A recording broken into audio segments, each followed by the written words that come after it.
I grew up in the 80s. I grew up in the 80s and the 90s.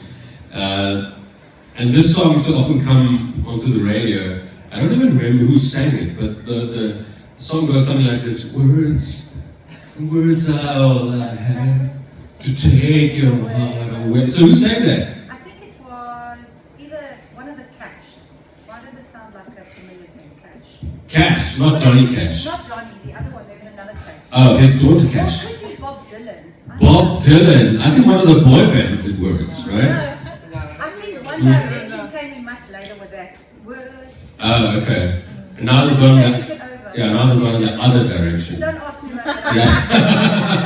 They're going in the other direction. They've gone one direction.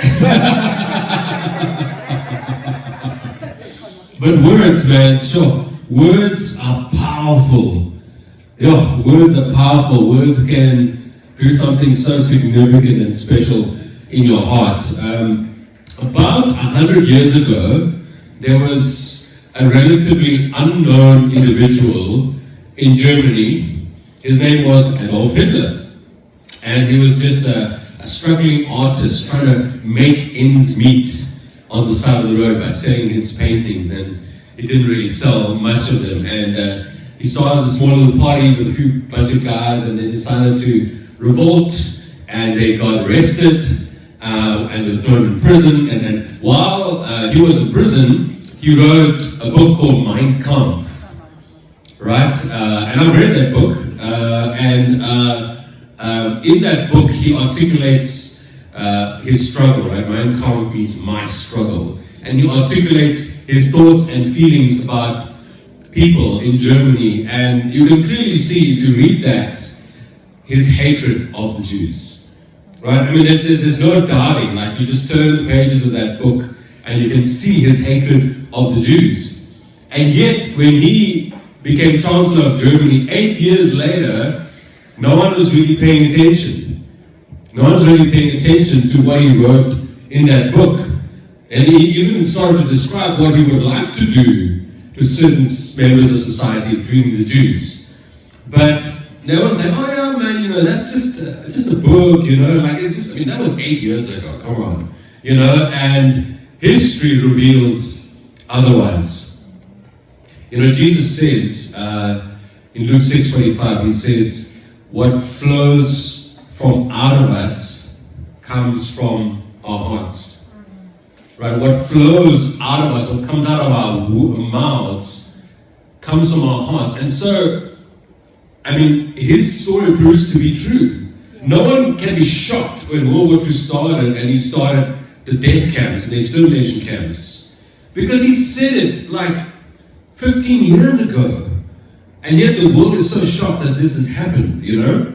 So whatever comes out of our mouths flows from our hearts, Jesus said. And yesterday I saw this in action at the men's ministry breakfast. Well, I loved observing the men just not having a go at one another, but literally expressing what was in their hearts. I mean, really like heavy issues like BEE and white privilege and apartheid and racism, and man, like to see black and white talking. And I was like, you know, as an Indian, I was looking at this guy, this is interesting. I wish I took out my phone, you know. Yeah. They signed an NDA, so. But it really, it wasn't just, the guys weren't just saying facts. They were actually expressing something that was deep within them and what they felt.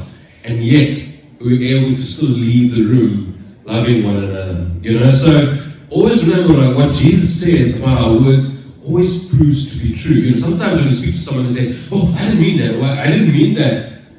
Did you really? You know, like, oh, you know, it came out by accident. It was in your heart. That's why it came out.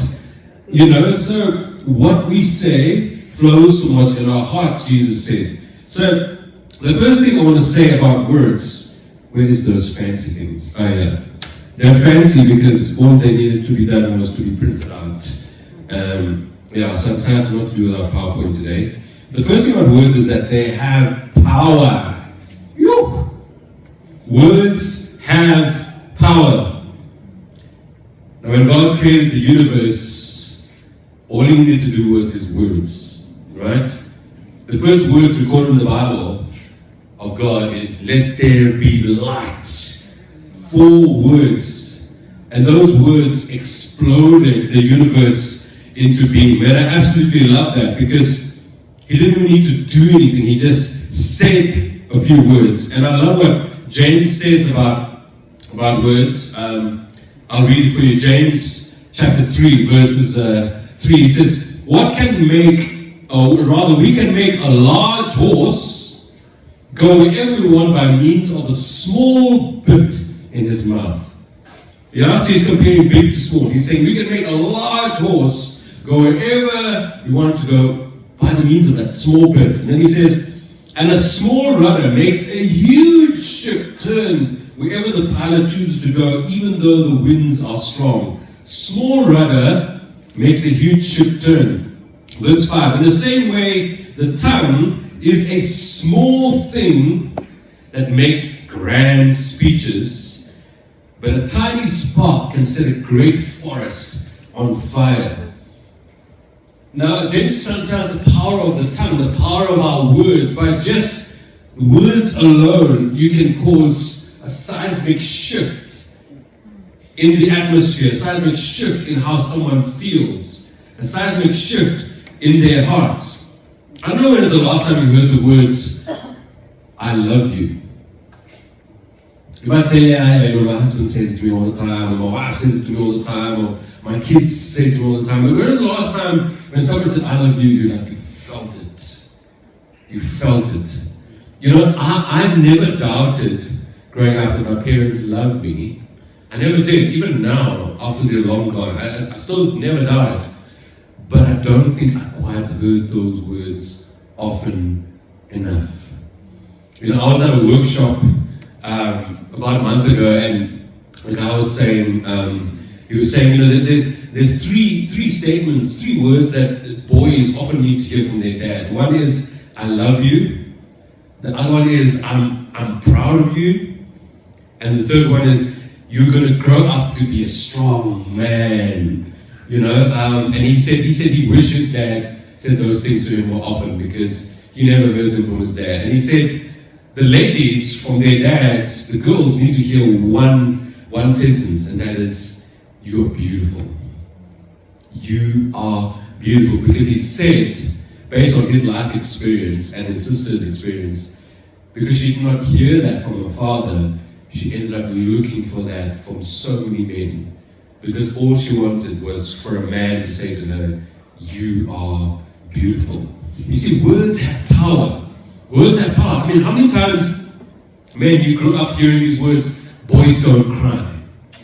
Right? Once again, you repeatedly hear those 3 words, boys don't cry, boys don't cry. It gets ingrained into your psyche, and you grow up thinking, man, I should suppress my emotions. That if I feel like crying, it's because I'm not a man, and so I must just put it aside. Words are so powerful. Proverbs 18:21 says, the tongue can bring death or life. The tongue can bring death or life. Words are powerful. Words have power. But here's the other thing about words that maybe we haven't really realized, that words empower. Words don't just have power, words empower. They actually give power to the people who we speak to. This is an incredible thing. I mean, in Ephesians 4:29b, I want to read this passage. Now, you might have heard this before, but it literally says, let everything you say be good and helpful. Let me say it again. Let everything you say be good and helpful, so that your words will be an encouragement to those who hear them. So let everything you say be good and helpful, so that your words will be an encouragement to those who heard them. You know those original words, the original language for good and helpful and encouragement. It literally means the structure of a building. That's what it means. So in other words, that's what the words ascribe to. So in other words, it's almost like Paul is trying to say to us, your words can change the internal structure of someone else's thinking and their soul. and their emotions just by your words. Just by your words. Think about it. So, I don't know how powerful you think you are, but if I was to give you a glass of water and I put it in front of you, if you were to speak to that water in order to warm it up, how long do you think it would take if you're continuously speaking to that glass of water until it warms up? Just any rough guesses, any rough, just let's see, give me a ballpark figure, yeah? Never. If I put it in the sun,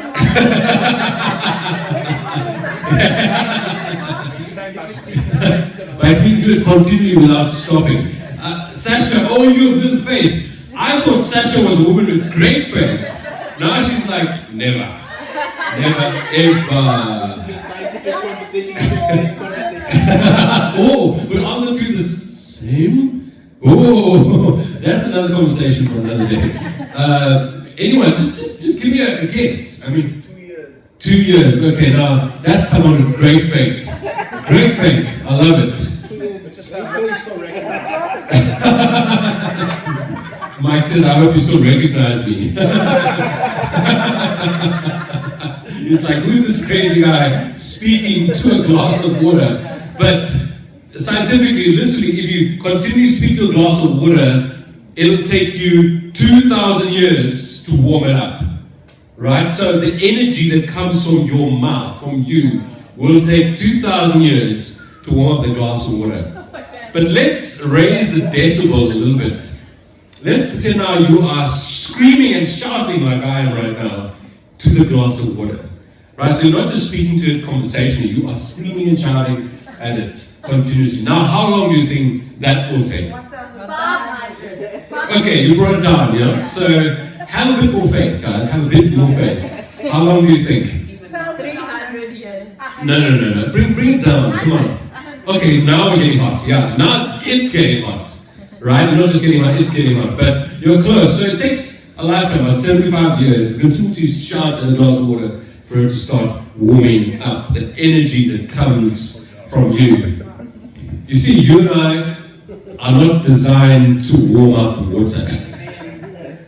There's kettles for that. They're right there, you know. There's 2 of them, right?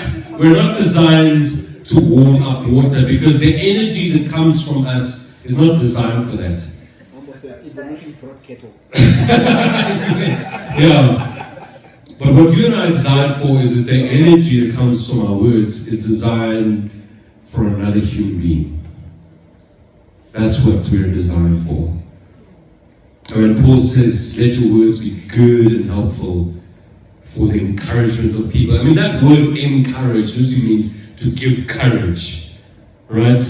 When people are feeling down, it literally means by your words, you can give them the encouragement to take the next step. Literally by your words, you can help people see their lives differently. They can have a more positive outlook on their lives. By your words, you can help people see themselves differently. Just by your words. This is the power of words because we're created in God's image. So if His words create life, well, so can yours. So can yours. Our words are so important. Wow, and I think we don't think about them. We don't think about our words. So words have power. Words empower, right? Words have power. Words empower. The next thing I want to say about words is words have meaning. Right? Words have meaning. Now you go, oh yeah, I know that. You know, words have meaning. That's what dictionaries are for. You know, if I don't know the meaning of a word, I'll look it up. But actually, they do have meaning. You know, our church is a church where babies are continuously born, and we have another one that's due to be born this coming week, and so we should pray for little Gabriella and pray for Astrid. She's about to pop. It's 40 weeks in the next few days, so she's about to pop. But we're a church who's seen little babies grow up over time. We have one right there, who is now 2.5? 2. Yeah, 2.5-ish. Yeah, 2.5 already. Hey, Nana, like, keep up with the times, Nana. Like at 1. Keep up with the times, man. But But we have babies in our church being born, and I know that our church is also a church, slowly but surely we start to adopt kids as well. I prophesy on that. Our family wants to do that, so he says one's family, maybe more. But we see kids grow up, right? My kids have grown up in this church. Mina grew up in this church. Judah grew up in this church. But when babies are first born, they couldn't articulate, rather the way they articulated themselves, they had their own language. They couldn't speak English or Zulu or Afrikaans, whatever the case is, but they had their own language. It was just babbling. But they were using their own words to communicate. So some of us would communicate back by speaking English, but some of us would speak baby talk, right? And all of that. But as soon as we're born, like we have this desire to express ourselves, to say what's in our hearts. And words have meaning, they carry meaning. And some words that are said in a particular context, if it's maybe said in different contexts, will mean different things. I mean, in South Africa, lately, I mean, there's been a lot being said about some of the words that have been flying around. I mean, recently we saw our president sitting in Donald Trump's office in the White House, and in the middle of the conversation, all of a sudden he's like, I want to show you a video. And so everyone turns and he shows the videos of the guys who are chanting, kill the poor, kill the poor. Those three words, sure. I mean, yesterday, guys, we were talking about the history of our country. They're pregnant with meaning, right? Those words originated in a specific context, in a specific time. And when people continue to sing it decades later, I think different people groups will have different feelings about those words. You see, words matter. Like words really matter, and words carry meaning. So we've got to realize that whatever we say to others, it carries meaning to our words. But also, it isn't just the words that carry meaning, the words also give meaning. Words don't just have meaning, they give meaning to circumstances, they give meaning to situations. Without words, our interactions, our relationships, our contexts don't have meaning as much. I mean, think about what happens on a wedding day. You know, I mean, I've done a couple weddings here in the room, and yeah, it's those special moments. And when couples look at each other and they say those words to one another, they carry meaning. You know, can you imagine if there was no vows in weddings? You know, just come forward and then the pastor go, I pronounce you husband and wife, and you make us the bride, and that's it. But like, it's the words that they say to one another that gives meaning. That gives meaning. And it's in that famous instance in the scriptures where Jesus is transfigured, right? He goes up the mountain and he's transformed, literally. He's shining white. His clothes is like being put through, you know, the Omo dishwasher, and it's coming out and it's white, and it's like it's shining bright. And you know, he's got Moses on one side, Elijah on the other side, and they're conversing, and Peter looks at this and he's like, oh, this is amazing, because you've got the law and the prophets represented by Moses and Elijah. So this is awesome. And so his interpretation, his meaning is, he says to the other guys, is, let's create a shelter for all of them, because there's so much glory here. My meaning is, let's create a shelter. But certain words had to be spoken to actually give that situation meaning.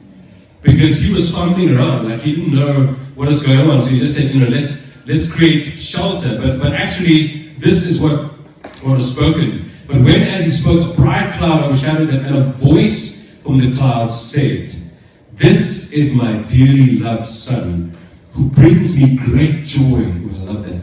Listen to him.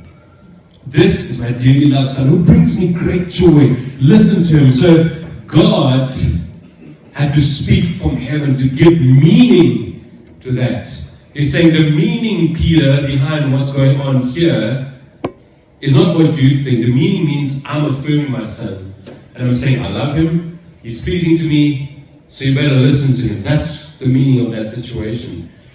Without those words, they wouldn't have got the meaning of that situation. So words don't just have meaning, they give meaning. So let's see if we're awake this morning, if you remember the 4 points so far. What's the first one? Words Words have power. Okay. Second one. Words empower. So I made it easy, right? Just add words. Words have meaning, and then words give meaning. Okay. So now we're down to the last two. Whew. Okay. Here's the next one. See, I printed that right. Oh, there we go. Okay. Here's probably my favorite one. Words inspire.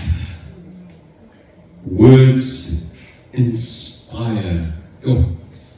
So when God formed man from the dust of the ground, the scriptures say He breathed life into him. Right? He breathed life into him. I mean, if I was to go to Mike now and go, I didn't eat garlic for breakfast. You know? Although sometimes we've learned this incredible thing where if you chop up fresh garlic, you add it to your eggs. Oh, so good. Fresh garlic, it's just a tip, right? But I had fisherman's friend before I preached, so don't worry, we're good. I didn't breathe garlic into you. But literally, you can talk to me afterwards.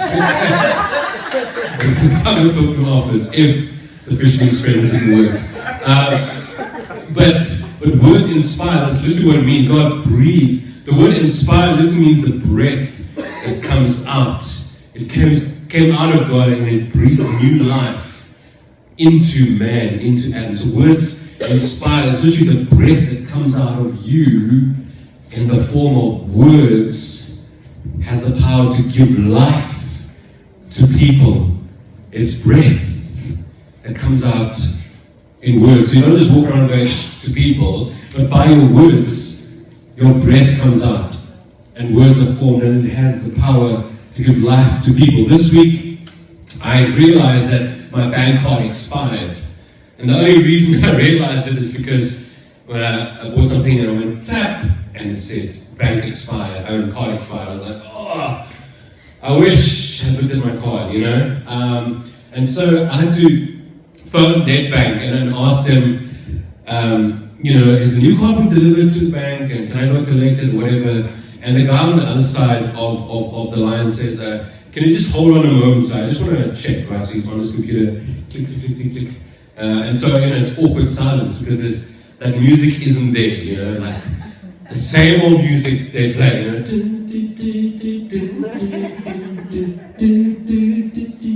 I mean, it should get something more upbeat, you know. But anyways, he's like, can you hold on a minute, sir? So I'm like, okay.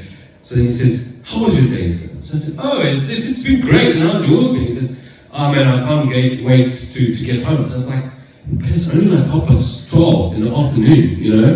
And he's like, yeah, you know, but I feel uninspired, you know? So I was like, well, let me inspire you. So I asked him, well, why do you feel uninspired? Like, yeah, this and that. I said, oh, okay, well, in order to give yourself energy, it's what you got to do. And I spoke to him about diet and exercise, and spoke to him about his job and how your job, sir, adds value to customers. Your job, without you, NetBank won't be the same. And I spent the next 5 minutes talking to him about that, and he was like, sure, thank you. And I was like, yeah, man, like, have a great day, you know? So in that moment, like, I saw an opportunity that this guy needed some inspiration. And even though the words from my mouth traveled through the airwaves onto his phone, it was still words, right? And he walked away just feeling a little bit more encouraged. And I think that's why I was so tired the next day, because that was a Thursday, and that day I was like, okay, this is my last working day before my Sabbath day. Today I'm gonna inspire people, and I did that. I mean, this lady at the clicks, like when I went to pay for something, she was like so down and out, and then by the time I left, she was laughing, and simply because I was cracking jokes with her, I was trying to, you know, so I gave out so much energy that on Friday I was so pumped. On Friday I was like, oh man. But by Saturday I was fine again because we had our men's breakfast. But the point is, like, we have that outlook that our words can actually inspire, that our words are not just transactional, but it's transmitting some life just like Jesus does, just like God does when He created us. Words, come on, brother, come on, that is good. Words inspire. Words also expire. Your words can also kill the atmosphere. Your words can violate someone's God-given image. Your words can take life. So for me, it's not a point of, well, I've got to be extra cautious with my words so that what I say is life-giving. No, for me is that continual pursuit and walking the ways of Jesus and drinking from Him, because that's where the life comes from. It's from inside us. It's like a well of water, Jesus says, that flows from out of us. It's bubbling within us. It comes from God. It comes from the life of the Holy Spirit who gives it to you. And like I said a couple of weeks ago, you may have eternal life, but you're not experiencing it because you're not craving it. You're not giving your heart over. That's how words encourage and inspire. And I think I've made a decision with myself that next time I'm with someone who's pessimistic or optimistic, I'm not going to let them bring me down. But by my words, I'm going to try and pull them up. Right? So if they are critical and pessimistic, I'm not going to be the same. I'm not going to go, wow, you're so good, you're pessimistic. No. I'm going to try and rather lift them up, because that's what words can do. But I can't do that without the life of Jesus bubbling up inside of me. So let me end with this analogy. We've often heard the words abracadabra, right? In fact, I think there's a song that goes around. What is it? Abracadabra. What song is that? Like, I don't listen to which song is it? It's their era. No. Oh, it's their era. Yes, so Kathy is like, my daughter listens to that kind of music. Yeah. But it's, all I hear is just that word, abracadabra, and I think our context of that word is literally, it's like a magical word, right? It's like when these people... What?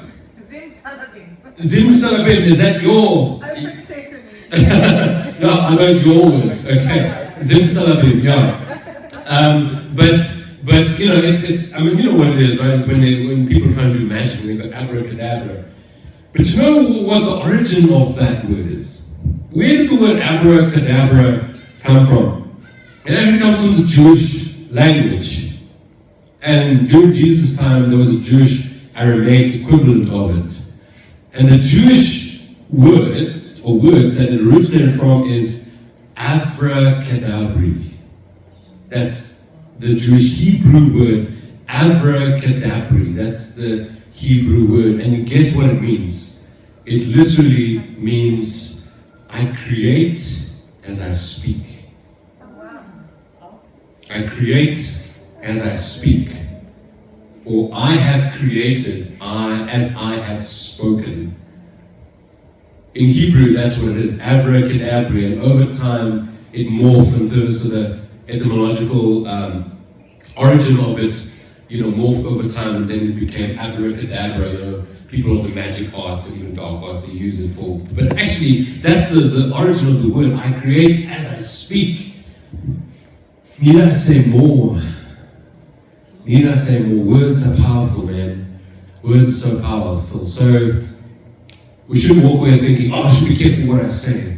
We should walk away enjoying the life that we have in God, and that life will just come out of us just naturally, spontaneously, automatically. Enjoy God. Enjoy the fact that you're a son and a daughter of God. That's why I started the service like this. Just tell one another at least one thing that's made you happy this week, because surely as a Christian you can. Enjoy God, enjoy the fact that you're a daughter, you're a son, and that Zephaniah 3:17, He sings over you, right? That Jesus speaks words of life, words of wisdom over you. Man, and the little ones around us, and they pick up those words that we say and they stay in them for years and years and years to come. Wow, words really matter. So this week, as we're going to connecting in community, I hope you have seen who's you've been matched up with, right? Take that initiative, connect with them, however way you want. You want to have a cup of coffee, you want to visit them, you want them to visit you, like whatever the case be, but just spend some time with them. First of all, listening to understand, and then valuing and encouraging, because your words matter. Your words can give life, your words can motivate, your words can build up, your words can inspire, your words can inspire. Let me pray for us.